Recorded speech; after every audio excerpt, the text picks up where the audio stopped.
কথা, যারা লোককে জাজ করেন, ঠিক আছে, তাদের পেছনেই দেখবেন কি হাজারটা গন্ধ, তাদের লাইফে দেখবেন হাজারটা, মানে তারা হাজারটা রকম নষ্টামি করে বেড়াচ্ছে, অথচ কি লোকের মেয়েকে জাজ করতে ছাড়বো না।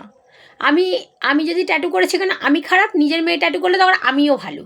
হ্যাঁ, তোরা তো আজকালকার ছেলে মেয়ে, তোরা তো বানাবি ট্যাটু এই সেই। হ্যাঁ রে ভাই, কেন রে ভাই?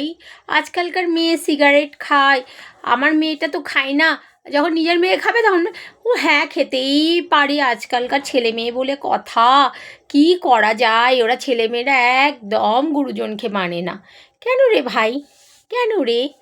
তোদের ছেলে মেয়েকে শাসন কর না রে, পরের মেয়েকে কেন জাজ করিস রে? তোরা কি আমাকে খাওয়াস না তোরা আমাকে পড়াস রে? হ্যাঁ বল না রে, আমি কি তোদের বাড়িতে গেছি খেতে না পড়তে? হ্যাঁ ভাই, কেন রে ভাই, কেন? লোকে কেন মানে কি জাজ করিস? এবার যদি তুই জাজ করিস না, সত্যি কথা বলছি, আমি তোদের বাড়ি চলে যাব, গিয়ে তোদের বাড়িতে গান্ডি পিন্ডি গিলে আসবো।